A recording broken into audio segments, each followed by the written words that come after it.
Hello, everybody. I'm so excited to announce Emily Splichal, our guest today. Emily, thank you so much for coming on. Of course, thank you. I'm excited. I know Emily and I just hopped on where we record on Zoom to record this show for all of you. And it was so fun to see each other's faces because we actually do see quite a bit of each other across the country, but have really never even had a conversation. I know, and that's actually no excuse so bad that I've never, it's just conferences are super busy and crazy. So, Yeah, our hair is on fire and we're there to meet, other, you know, people and yeah. it's pros and it's just so where do you live? I am in Arizona. Most people know me as from New York City, though. That's where I was for 20 years. That's where I started my fitness career. And then I moved to Arizona 4 years ago. It's kind of during the COVID. Oh. Yeah. Okay, yeah, actually, let's start there. I want to hear, give us a snapshot of like who you are. And obviously, we're going to be talking about foot care. That's Emily's a doctor, and we're going to be talking all about why foot care matters, how you can take care of your feet, how you can prevent injury, all the things. So, why don't we start with like who are you, and how did you get into fitness, and how did you develop a passion for caring for feet, and how did you end up owning and operating this company? Yeah, absolutely. So I absolutely love, love, love, love fitness. My background is actually forensics, and not a lot of people know that. So I was CSI, crime scene side of things, living in New York City. And then I just kind of was like, I don't want to deal with that side of things, like deal with death. So I was like, you know what? I'm going to go into fitness. So I walked into a Crunch Fitness, the one on 42nd and 8th. And I was like, I want to be a personal trainer. This was 24 years ago.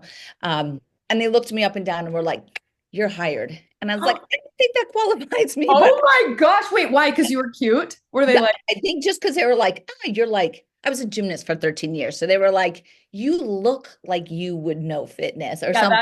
that's Anyway, now so funny. I know I didn't know what I was doing then. Wait, hold on, time out. PS, people always give me their background on the show, and almost every time I have a guest on, they're like, I got into fitness because first I was a dancer. You're the first one ever, and probably henceforth forevermore, that was a CSI girl.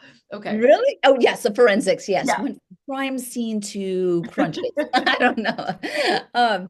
But yeah, so again, that was 24 years ago, New York City, 2001, which is when I started, and taught through fitness. And then I found group exercise because one of the group exercise instructors didn't show up, and they're like, "We need a trainer to throw in there," and I was elated. I was like, "Oh my God, this is amazing." And I love like the sculpt based classes. That was like my jam.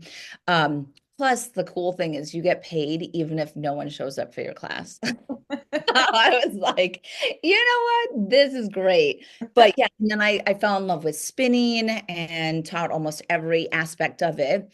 Um, while teaching all of these classes, I started getting injured because of being a gymnast for 13 years. Then I was suddenly doing 20 spinning classes a week, getting injured and continuously in physical therapy, teaching physical therapy. And I was like, this isn't sustainable for me specifically to have to use my body as my tool. So I looked at graduate schools, and that's where I went into podiatry school. So I'm a podiatrist, a functional podiatrist.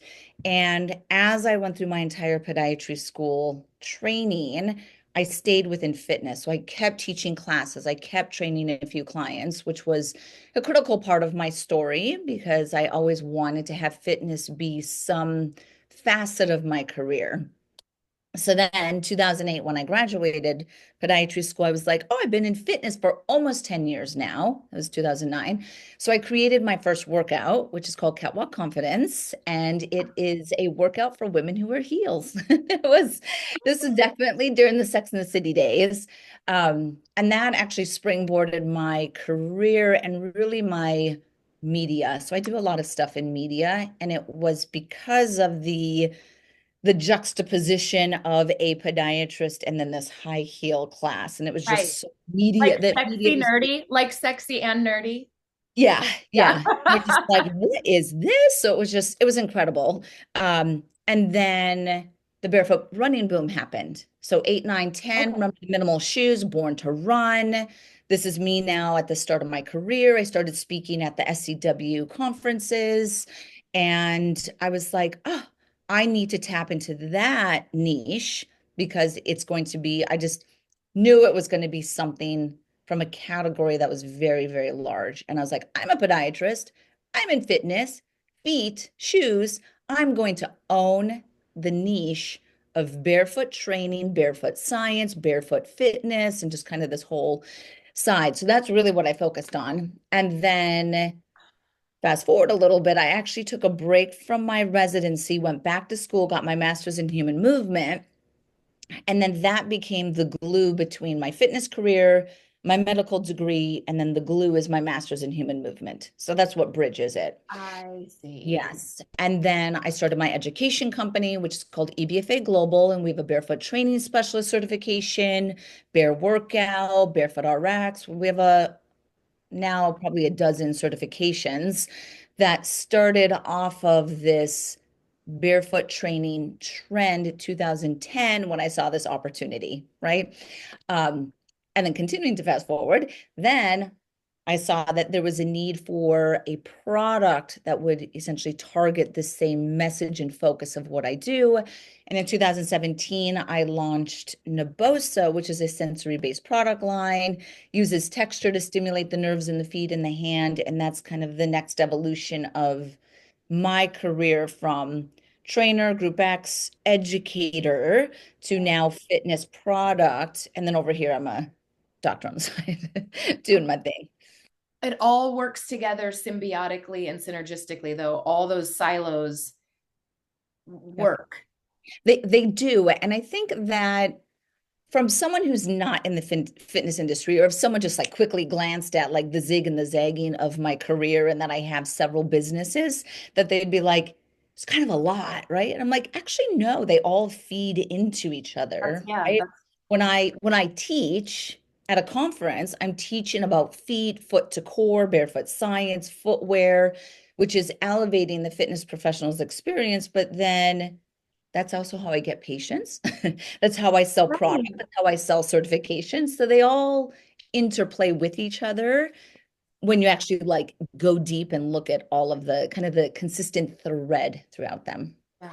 Well, I have a question for you. You said you're a functional podiatrist. Is that kind of like functional medicine, how they use that word to mean you're treating the individual as a whole? You're treating root causes, not symptoms. Is that what you mean by functional? I Yes, love it. absolutely, Oh my 100%. gosh. Yes, yes. Oh, I'm very into functional nutrition and functional medicine. And so I love that as soon as you said that, I'm like, oh my gosh, I already know we're cut from the same cloth. Yes. And I also loved in your story, you're just kind of introducing yourself to me and to our audience. I love that you were like, you saw this opportunity and you decided to seize it, but you also seized it with the confidence of I'm the one. I'm going to own this space. Like, oh, that's Yeah. that's big boss energy. I like it. um okay, so I didn't know we'll circle back to the certification piece because I didn't know you had that going on also in the fabric of who you are. Yes. So let's dive in. Let's talk general foot health and why is it so important to us? And what are sort of common issues that you see? Yeah, so I think that if we are talking about just general, everyone should be thinking about their feet. Group X instructors, trainers, people who are in the fitness industry, again, particularly group exercise, because you are doing the workout. You're not just standing there. So our feet are really getting a beating. They're just used and abused every day. They're a critical part of the movement of the exercises that you're doing. Let's say if you're doing like a dance based or like a step based or a strength based, you are using your feet for your job, right? And so focusing on foot strength, foot recovery is really important. That's probably the most important part that I would recommend and advocate is that everyone, but particularly people in fitness and group exercise, need to be recovering their feet every single day and in a way that is easy and doesn't take away from what you're already doing. meaning that I know that everybody is super busy. The feet are probably the last thing that people think about Yeah. until they have foot pain.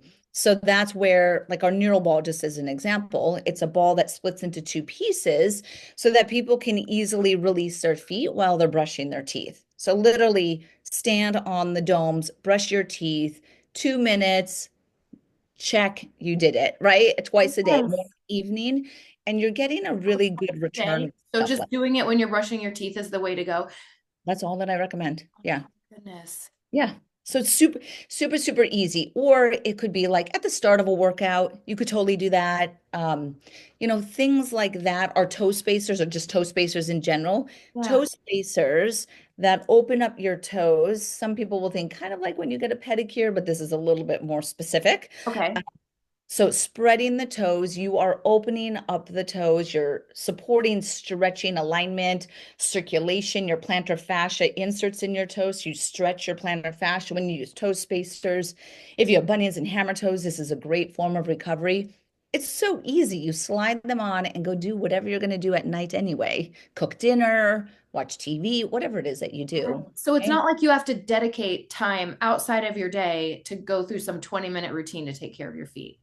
Correct. Could Okay. I give you that? Sure. But most people, right? So just being in kind of a clinical space or just working with people for as long as I have, and I know that you have and the listeners have, Yeah. is that understanding just human nature, Mhm. right? And compliancy to health decisions, habits is difficult. It's hard for human nature. So how do we resist or take down as much friction as possible? Well, let me habit stack. I know people are already brushing their teeth. I literally hope everyone has the habit of brushing their teeth.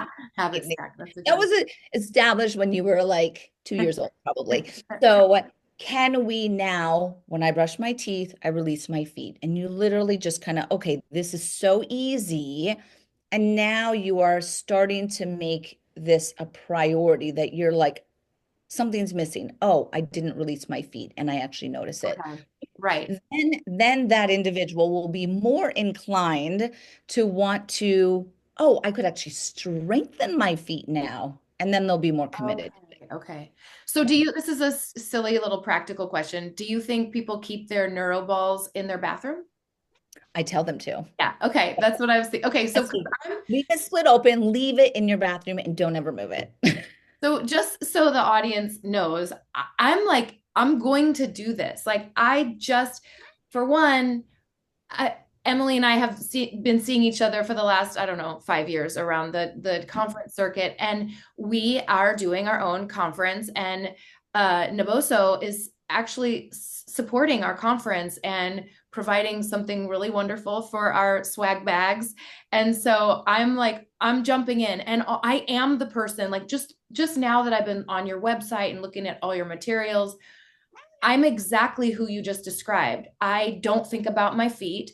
Mhm. And yet if someone ever goes to rub my feet, I just almost die. I'm like, that's when I realize, like, my feet are so tired. This feels beyond good. Like, what, Yeah. my feet are just absolutely exhausted. So I know I'm not taking care of my feet. So okay, so the neuro ball, and then what are those little knobbies?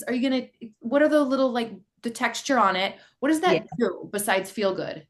Absolutely. So the little texture, if anyone's watching the video or just, I Yes. guess you should don't watch the video, go to Yeah. naboco.com. But there's these tiny little pyramids that are on all of our products. Those little pyramids create a texture that we have a patent around. Here's our Okay. new stick. It has the same thing, just so people can see. That texture, which is patented, is stimulating a very specific nerve in the bottom of the feet and the palm of the hand. Huh. And it is the same nerve that we use to read Braille. So it's the braille nerve. And when you stimulate it, you wake up the awareness, right? So do I feel my feet? Most people don't like feel their feet or connect to their feet, Yeah. but I feel my feet. Oh, I'm waking up all of the muscles of my feet. There's 26 muscles in the bottom of each foot, small muscles, Huh. 26 that play an important role of posture, movement, jumping, releasing energy, all of that, that we have to wake up. And then it also increases circulation, which is part of recovery. Okay. So do you think most people are do you think most people that work with you and your products are working to heal and correct an injury, overuse injury, plantar fasciitis, any that kind of thing? Or do you think most of them are in it for preventative? I'd say it's actually a mix. So Okay. we have a lot of users who are in the minimal shoe space. So they're already wearing like the barefoot shoes. So they're very into prioritizing foot health. Those people are easy to market to because they already drank the Kool-Aid on feet. So we Yeah. just and like, here, this can enhance your Yes. barefoot shoe, minimal shoe experience by recovering your feet. So that's part of our Okay. consumer. And then the other part are yes, they have an active foot pain. Maybe they saw something on social media and they're an athlete. So we actually work with a lot of athletes Mhm. who want to feel their feet faster or who know that recovery, especially recovery of the feet, is a critical part of the longevity of their sport career. And that's, I mean, we should all be thinking of ourselves as like An a athlete. $1 million athlete, Yes. right? You're Yes. actually making millions of dollars as an athlete. Yes. You're trying to protect your asset. Like your body is your asset, right? Like you need to protect your tool of how you make money, right? And that's that's where mine as a group exercise instructor, I kept getting hurt. Yeah. And I was like, I need to make a decision here, right? I need to do something for the longevity of my financial career. And because my body was breaking down, I was like, Yeah. okay, pivot to something else. Yeah. An NFL athlete or an NBA or MLB or whatever it is, they want to hit that career and hold that career. And that means they have to continuously be prioritizing recovery. But Group X, I would say the same thing. For all the group exercise instructors out there, if you want longevity in that career, you have to take care of your body. You have to recover like an athlete. Yeah. Well, we are athletes. It's true. We Yeah. are athletes. Yeah. So you said feel your feet again. Do you really mean like people feeling like being aware of their feet, like they're not connected to that? Yeah, Uh, most people don't think about their feet. If I ask like everyone who's listening right now, like, how often do you think about your feet? yeah, Most yeah, people are like, meh, okay. I yeah. think about That's feet true. Okay. probably every other second. So back to this whole barefoot thing. That's the whole like barefoot movement. So that was fortuitous for you and your career path, what that whole timing of that. But Yeah. what do you I mean, I do a ton of barefoot exercise. I also do high impact barefoot exercise because my warrior rhythm format is yoga based, but we do a lot of we do burpees and hit training on the yoga mat. So almost everyone is barefoot. Some people prefer to wear shoes. And then my other modalities that are not yoga based, if I'm when I'm teaching at home, I teach them barefoot. I just prefer it. But if I'm at the gym, I wear shoes because it's the policy.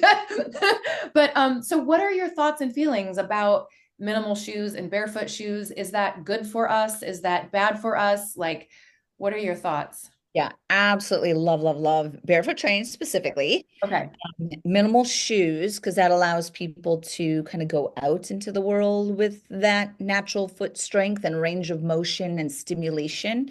Now, certain foot types, there are exceptions to everything. Okay. So, can every human foot in the world train barefoot and not get hurt? Well, no, there's certain exceptions, right? Certain types of flat feet that are just Oh really yeah.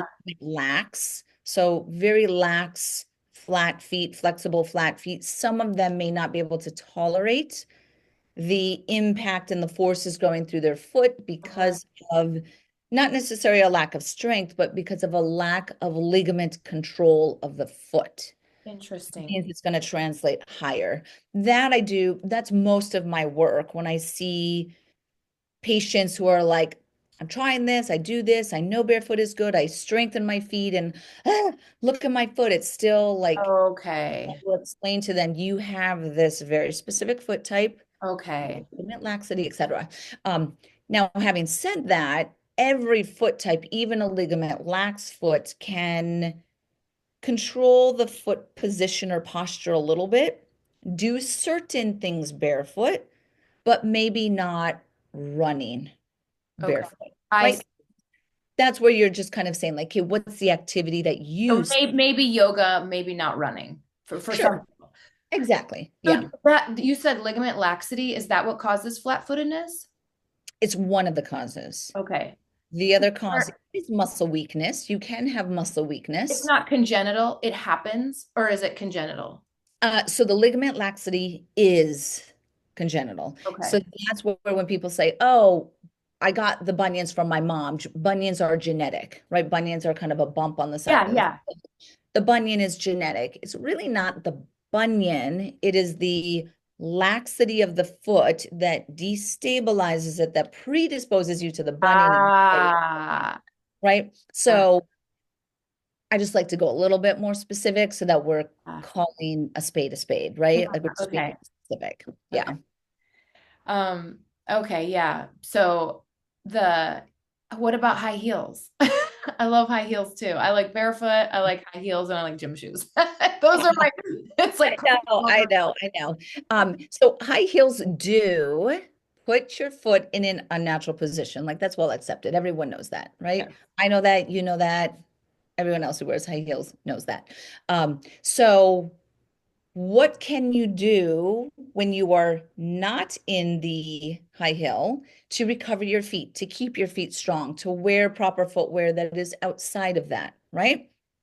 I'm very much of a belief of like YOLO, you only live once, Yeah. moderation. Yeah. I lived in New York for 20 years. I'm very into fashion. And so Yes. Yes. I'm like, there is going to be sometimes a time and place that you want to wear your stilettos, right? Yes. Um, and so then I will tell women, I'm not going to tell people not to wear their high heels. I'm going to empower them to know what to do when they take them off, and I will empower them how to hold their body the right way to minimize the stress Ah, to the skeleton system in those stilettos. okay. Yeah, That's good. Yeah.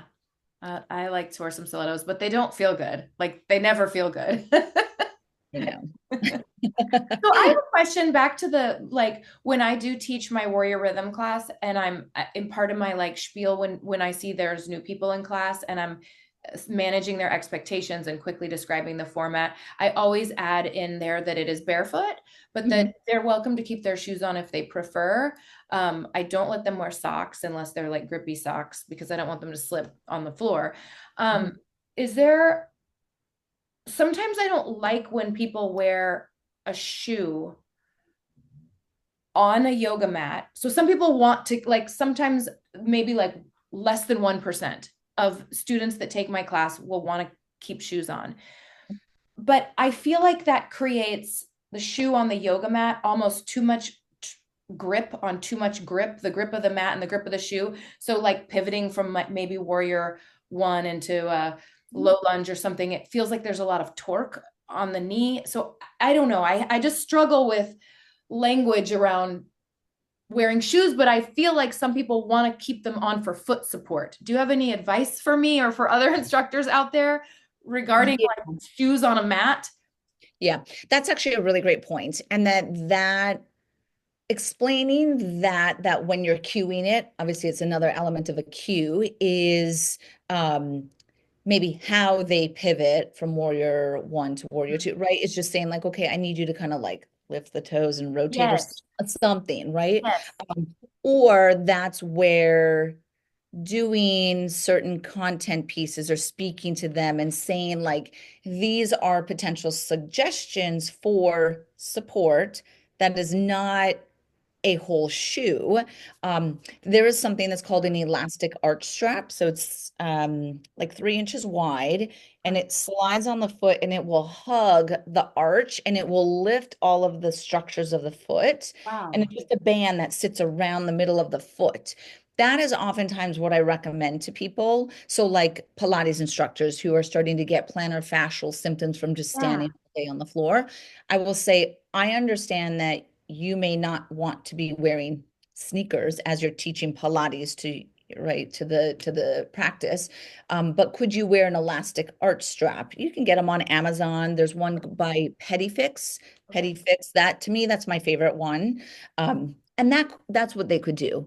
And then you could say, so we're still we're still getting you support, but Mhm. you're getting a little bit more of the feel of the subtlety of the movement that you need. Plus, you are able to pivot and do these different rotations without too much traction from the shoe on the mat, which can definitely torque the knee, right? Mhm. Like that's what I would say to educate them. Uh, Yes. Yeah, maybe that's if kind of you what I look at usually the thing and say. give it to them. Wait, say that again. I would create like a little, because I don't know how they're encountering you. If they're like in a physical class, and you could say, Mm. "Hey, this just check this out," to understand. And people don't know what they don't know, right? So they're probably like, "I've always taken group exercise with my shoes on." Yeah. And I associate things kind of like a boxing class or whatever, something a little bit more high intensity with shoes. Yeah. But technically, that's not correct because boxers are barefoot. Yeah. So, so that makes no sense, right? Um, yeah, I know the foot can tolerate it. So it's just this, it's a misconception that consumers have because of mass media marketing. Got it. How do we educate them on top of that and empower them that they can make their own decisions, even though Hoka does a really great job of doing ads and is convincing me I need to wear that, right? So Mm, how right. do you kind of you have to think for yourself outside of Yeah. media driven decision making. Yeah. Um, yeah, and then honestly say, you know what? Try it for the first 5 minutes, and if you Yes. don't like Yeah. it, then Yeah. yeah. Great. What about cycle? Like I'm always trying to get my students to invest in cycle shoes because I've been cycling for 25 years in Yep. teaching. And if the you know how like once a year you forget your cycle shoes at home on accident and you get to the gym and you're like, oh no, I have to I have to teach in normal shoes. And Oh yeah, first. my feet hurt every time. I don't every time my feet hurt. Yeah. So that's another one. So there is the student might not understand this, but the way that you create torque and power from the pedal needs it to be Yeah. a stiff apparatus is kind of what I'm thinking, but like a Yeah. stiff flat platform. Yeah. So there is a very specific reason. There you are never rolling through kind of these. This is called a lever of the foot when you do like a calf raise. For those that are Okay. not watching, if you do a calf raise and you look at your foot, that's called a lever. Your foot never achieves that. But that's actually what's starting to happen when you wear a traditional shoe, which I've also done, is I've worn minimal shoes cycling, and I'm like, what the am I doing? Right? This is so bad. Um, and it puts undue pressure on the foot. So you actually need to keep the flat platform because the pedal is clipped on the front of the shoe.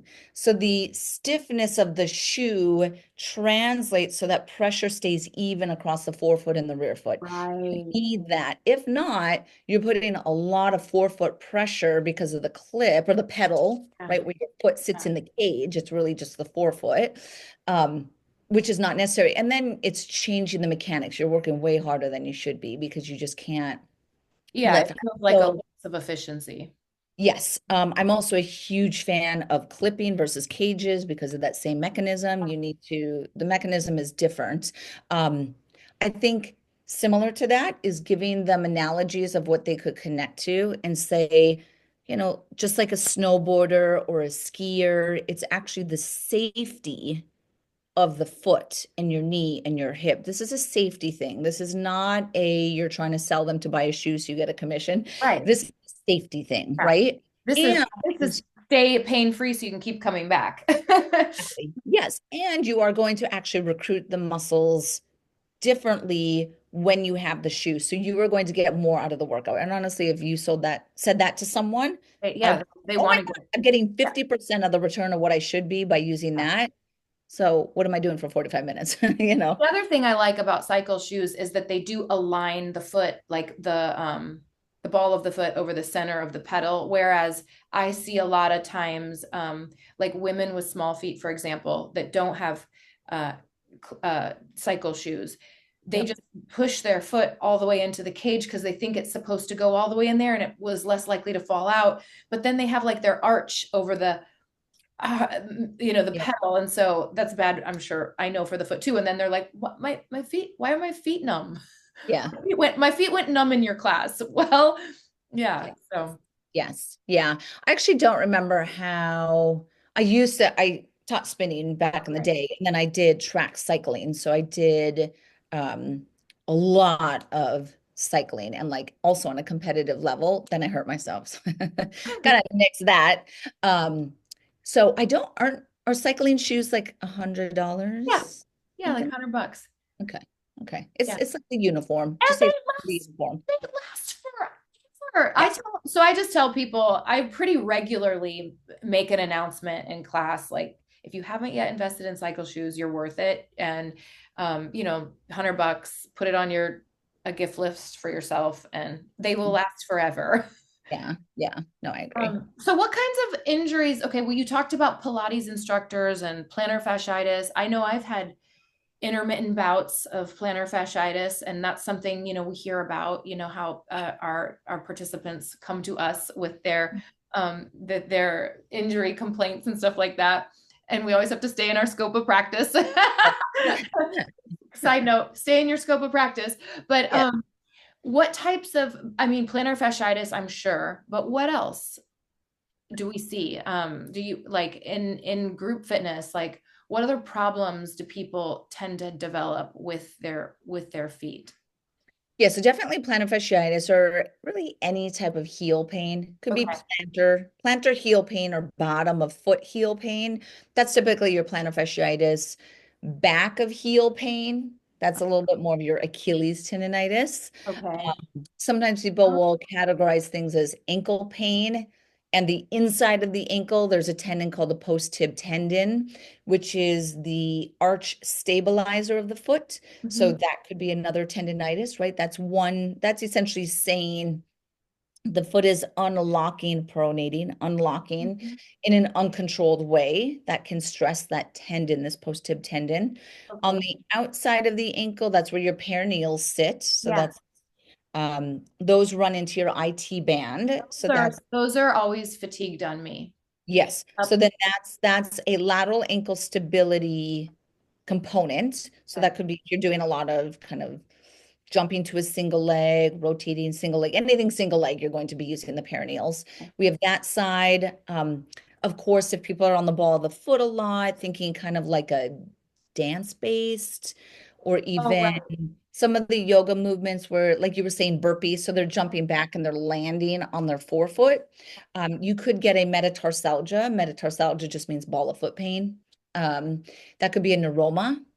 That could be an extension of your plantar fascia into the ball of the foot. Of course, we have bunions and hammer toes. Stress fractures, if you're getting a lot of load to the foot that's uncontrolled, those are probably the big ones that we would be seeing. I've thought I've had stress fractures in one of my feet before. I sorry, I know I'm not this isn't like a free office visit here over Zoom, but there have been a couple periods in my life where maybe three, where my left foot, when I get out of bed in the morning, is killing me. Like the bones, like the little tiny metatarsals. Wait, are those the metatarsals, the longer ones at the top of the foot? Yeah, there's like it's like someone stabbing me with a knife and I can't even put my weight on it in the morning. Then I like hobble around, and then I go teach my class and then I'm pain free. I don't know what, I'm pain free. And then the next morning I can't walk, and that'll go on for like 6 months. And then where there's morning severe pain that dissipates, and Groundhog Day, it happens again Yeah. the next day, and eventually it stops. But to this day, when I get out of bed, I'm always a little afraid of I'm not afraid of stepping down, but I have like a kinesthetic memory of like my left foot's gonna hurt when I touch the floor. It doesn't Yeah. right now, but Yeah. So a lot of that is probably um, joint stiffness. That's okay. what I would put it as. Okay. So we have our foot, we have a rear foot, midfoot, forefoot, like the back of the foot, and then the middle foot, and the front of Okay. the foot. The middle of our foot is designed to kind of counter rotate on itself. And again, if people are not seeing the video, they're not Yeah. what I'm doing, but I'm rotating one way. Think if you were like to Like twist. wringing out a washcloth. Yeah, right. If you were wringing out a rod, right? So you're going in this opposite motion. That's what happens along the joints of Oh, your midfoot. And your midfoot has to be able to lock and unlock with every step that you take. If you're doing a lot of movements and maybe you have just a little bit less foot recovery or foot strengthening or a little TLC, something, something to your foot, what happens is those small little joints get inflamed. mhm. And then at night, all of the inflammation in our body and our Oh, joints of course. gets sticky. Oh, So, right, that's your stiffness. So okay. I wake up with my low back super stiff, and it's years of a gymnast and all the stuff that I've done. That I'm just like, whoo, and then it warms up, right? It's very similar, right? All of our tissue just contracts down on itself. That's also why a classic plantar fasciitis, people will wake up instead of the pain on the top of the foot that you have, it is like a knife stabbing in their heel. Okay. Same thing. It's just Okay. that your plantar fascia got sticky, it tacked down on itself over the night, and now you're stepping and you're essentially Uh, okay. pull. Yes. Okay, so I have one more question and then I have some specific questions about some of the products you offer. Yeah. But before we go there, the foot itself, I know you said there's like 28 muscles, but isn't there something about like I know that like Western medicine or Eastern what medicine, would say that we have like the meridians and those pressure points and isn't there something about the nerves in the foot that kind of innervate the body in different ways? So that would be reflexology. And Okay. I'm not reflexology trained. I do refer patients to reflexology. I love the science of it. I've traveled a lot to Asia teaching. So I've spent a lot of time kind of in the Eastern practice of reflexology, acupressure. They're very into foot pressure points and things like Yeah, so that I am a proponent of. I don't have background got knowledge it. on it. What I can say from more of a Western perspective is our vagus nerve, which is kind of this parasympathetic autonomic nervous system. Am I safe? Am I not safe? That whole side of things, right? Of how we Yeah. calm the nervous system and our state. Yeah. That does connect down to our feet. So that's where a foot massage, as an example, reflexology, just foot massage, if you want to think of it that way, is very calming to the autonomic nervous system through that. So that way we could connect to. And then there's other. I feel like those little rubber, the pattern, those little knobs, the texture, that pattern that you have on the ball and on the like, it just seems like that. It just feels like that would awaken like the system. I don't know. Well, yes. So that's a different mechanism. So the nerve on the Naboso products, or the texture that the Naboso products is stimulating on the nerve, Yeah. is mechanoception. So it's touch. That falls under exteroception, which is somatosensory. So trying to connect it, which means that if it wakes up the nerves in the feet of how we feel our feet, we actually have better balance. We move with more of a grace and an ease and an efficiency because we feel the ground and our muscles are connecting and we are stabilizing faster. We Okay. have that method. Okay. However, um, there's some studies that kind of in this category of emotional regulation and things like that. People will say that touch is nature's natural analgesic. So when you feel your body like a weighted blanket, you feel your body, it is very calming to your autonomic nervous system. It downregulates. You could fall asleep faster. You feel Yeah. more emotionally regulated. That's also where the products could fall in as well. Okay. Yeah. Okay, so speaking of your products, if so, and you're talking to me specifically also because I'm like ready to adopt. I'm ready to start caring for my feet. I need to. Yeah. So, I have the ball and I have the socks and I have the wobble board and I'm really interested in getting the Mhm. rolling stick. So, Yep. okay, so you had mentioned at the top of the episode like the 2-minute routine, just pop the ball in half, keep it in your bathroom, set it on the floor. roll around on it or step on it while you're brushing your teeth. Okay, so what are some things that I could do that we could do? People like me who have not been caring or thinking about our feet, but probably should be. What are some quick and easy things we could do to care for our feet using some of the Naboso products? Yes. So for sure, the neural ball, like you said, right? Keep it split in the two pieces. When you brush your teeth, release your feet 2 minutes in the morning, 2 minutes in the evening, right? Of course, you could do longer when you put on your makeup and stuff. Just leave it split open. Do And that. do you just step or do you roll around? Step. You're just Okay. going to hold the pressure. All of our products come Okay. with QR codes. You scan the QR code, it takes you to a video. We Perfect. have tutorial videos on every single product for that. Perfect. The other Naboso product that's super easy to incorporate are our toe spacers. So the toe spacers, you would slide these on. End of the day, you could do these when you do your workout also. So you could Okay. have these on your feet. This is especially good during the workout if you have hammer toes or bunions. Then you What's a hammer toe? where your toes contract in. Oh, okay. Yep, so Okay. contracture of your toes. That actually decreases balance. So if people are doing something that's balance based, which walking is balance based, so theoretically everything is balance based, then you would want to use toe spacers to improve your balance and better connect to the floor. Okay. So we have the toe spacers. Okay. Okay, so toe spacers when we are doing the workout, end of the day, walking around, easy peasy. The Neuro stick that you happen to mention. So this is a massage stick with the texture. Oh, I want You that. can relieve your lower leg muscles. And again, you're talking like 2 minutes, right? Like I would leave it next to your bed on the nightstand or wherever and just do, like Yeah. a quick little something, Or something. like I'm always having to take work calls, like AirPods in, hands free, taking a work call. Perfect, right? Yeah. Super easy.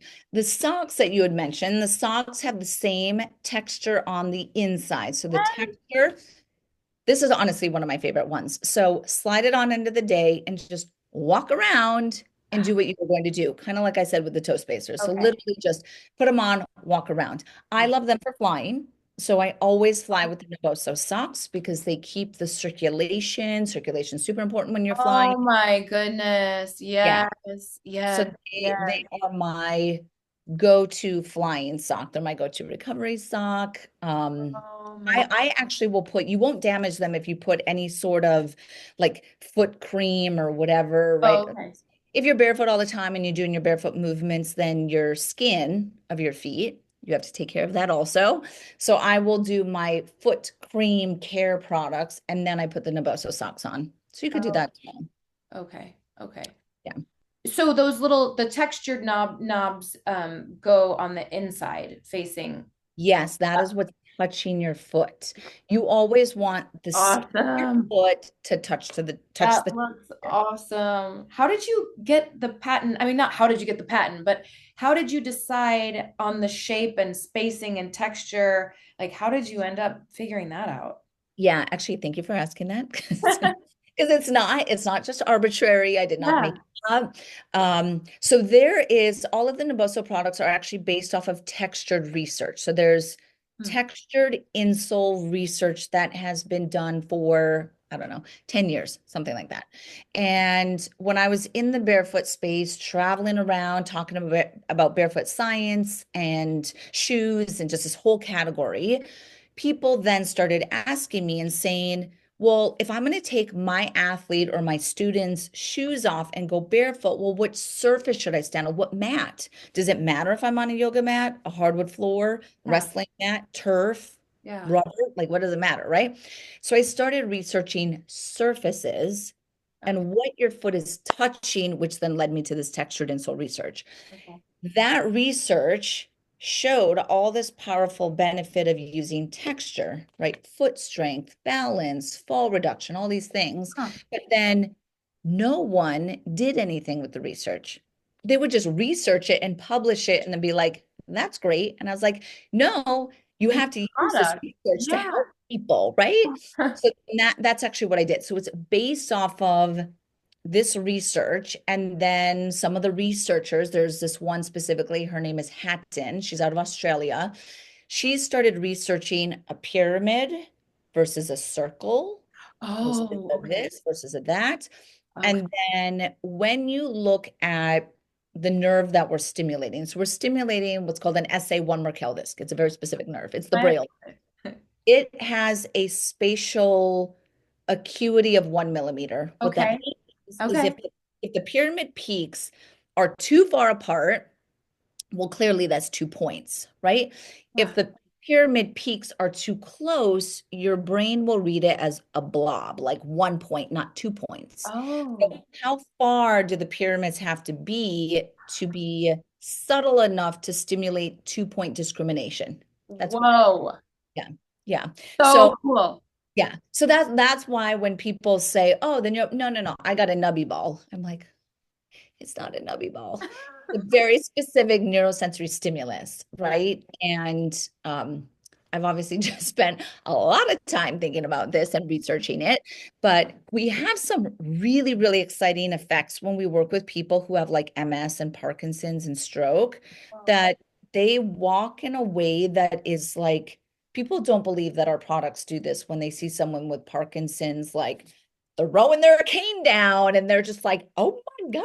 And they're just like cruising. Oh my God. And like some of the videos that I see, I literally Uh, have to start crying because these people are like, I can walk like this again. So that's where I'm like, there's something to the specificity of the texture that is empowering the nervous system. And it's not just for people with neurological issues, it's for every human being. yeah.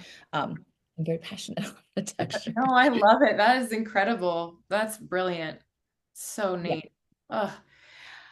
Okay, so tell us where we can tell us about the website, Naboso. It's naboso.com. Yep. And give us all and where can we, and it's Naboso Technology, I think underscore technology on Instagram, right? Yep. Yep. If you just start searching Naboso, you will then it'll pop It's up. everywhere. Like you've built an enormous dynasty. Like it's huge. Your Oh, you're company's huge. It's about that everywhere. word dynasty. You're right. I did stumble upon like a million YouTube videos too.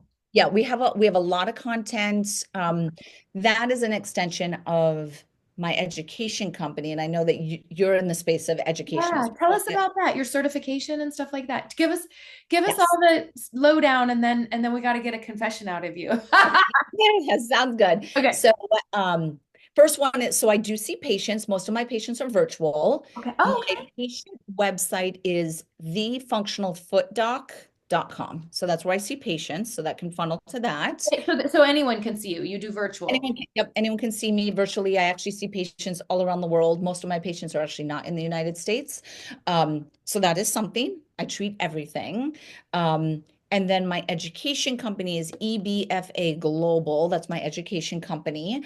That links out to our YouTube. We have online courses. I do small little webinars. You could do 60-minute courses. And that's a certification to what is that? Is that for instructors? Yes. And So they can teach. instructors and personal trainers. Awesome. Yes, I have a barefoot workout called Bear. It's a barefoot balance training based workout that I created in 2014, something like that. And then, so that's been around for like 10 years. So I have that. That's through EBFA, lots of education content. I have 2 books that I've written, which are really great for people to just get an idea of this. First one is called Barefoot Strong. Second one I just launched a week ago. That's called Sensory Sapiens. What? Congratulations. That was a task in itself. Oh my goodness. So, but that's everything that we were talking about, like how I love sensory and everything. That's built into those 2 books. You can find them on Amazon. They're also on the Naboso website, and then the Naboso website And for we'll all of put it in us. our show notes too. All of these links, all of them. Awesome. Thank Carry on. you. Yeah. And then the Naboso products is naboso.com. So just in case people are trying to see, it's Naboso, naboso.com. Fun fact, Naboso is a Czech word that means barefoot. So that's why I chose that word. Hey, it's Czech, huh? Hmm. It's Czech. Yep. Watched Okay. it. Slick. So, and then, so that's the Naboso products. Everything you can find on YouTube. If you just search my name, if you search Naboso, you can find hundreds and hundreds of videos on YouTube, and then of course on Instagram as well. Yeah. And I have not officially announced it yet to our warrior instructor community, but we are establishing a partnership and our instructors can receive a 20% off discount. And so I'll be officially launching that this week. I wanted to get this podcast out there first, but we're also going to give our listeners today that same discount code. So Warrior 20, Warriors all caps at naboso.com. So yeah, gets you some neural balls. Let's brush our teeth and take care of our feet. Yes. So like the neural ball as an example is, so with the discount, it would be $24. So it is, you get the ball, the two domes, and then there's a little ball inside. So we really try to make it be products that are a price point that really delivers. So you have a vast utility to it as well. And then just we'll get addicted to the neural ball. Yeah, I'm so excited. I'm so excited. Okay, so we do end the show with a little confession. Did you have anything for us? It can be cute, it can be serious, it can be silly, it can be educational, anything. Yeah, so my confession that some people know about me, but I am a high heel addict. And because of that, yes, I'm very into my stilettos. And I was so into my stilettos back when I was going to podiatry school, 2004 to 2008. I literally wore high heels to school every single day. Oh my gosh, you're New next. York City. I would walk around New York City in 3-inch heels for like a good Oh, year. wait, so is this why you ended up, you never actually explained, and I know we're like out of time, but why did you end up going into, I mean, you told me when and how, but why did you choose podiatry? Oh my God, it's Is the it most. because of your heel fetish? Nope. So there were two moments in my life that I realized that I was like supposed to be there in these places or these things. First one was when I moved to New York City, Mhm. and I was like, oh, like I am home. Like it just New York City speaks to my soul, and I needed New York when I moved to New York. The second was when I walked into the gym and I said I want to be a personal trainer, and I was like, oh, like it. Oh my God, Oh, fitness, like, and I get so emotional because I absolutely love fitness. And I like cannot see the fitness industry not be what it is, like post COVID and stuff like that. But those were the two most important days of my life, is that. oh, So, sorry, I oh, went to podiatry oh school, yeah, oh yeah. not feet. I went to podiatry school because I needed to stay in New York City and I needed to stay in the fitness industry. And the I only school, the only graduate school, professional school that allowed me to do that, because in New York City, there aren't medical schools. You can't be in New York City. The only one was podiatry school. No way. And then, ooh, it gives Yeah. me chills, but it ended up being something that you are and were passionate about. Yeah. Isn't Oh, that crazy? And when I first went, I was like, what the hell am I doing? Feet are disgusting. I was just like, what am I doing? And then I just saw, and it like, I don't know, that is so fascinating the way that the world works, that I it's was like, all I am woven so together. grateful every day that I did that, because I was like, you know what? This podiatry thing is an untapped That's market. And right. I was just thinking that. Like, I was just thinking, so you went because it was like kind of your only choice to stay in New yeah, York, stuff it like was that, and totally stay it. doing And fitness. I'm like, Okay. how am I making Now I money? understand why that story started with how it did. So you went there kind of out of necessity, but it was a gold mine. I mean, not a gold mine, but I mean, it was a gold mine metaphorically, maybe literally, I don't know. But had you gone into like, orthopedics or gynecology or like, you picked a niche that was A, untapped, and B, right before the dawning of the barefoot craze and evolution and all that stuff. And then plus you just have you have the like whatever it's called, the I don't know, it's entrepreneurial spirit, the Yeah, so confidence, I the definitely saw the opportunity, and I seized it, and I was I like, was just gonna say, saw it and seized it. There's just like not everyone sees it, and then not everyone who sees it will seize it.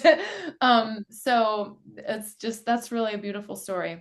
I'm so happy to get to know you a little bit today. Finally. I know now we're gonna be like best buds at I this know. conference. I was like, your nails match my earrings. Oh, Like, I know these are my ballroom nails. So yeah. um, so, all right. Well, thank you so much for spending time with me and with this amazing audience. And we're all going to start taking better care of our feet, people.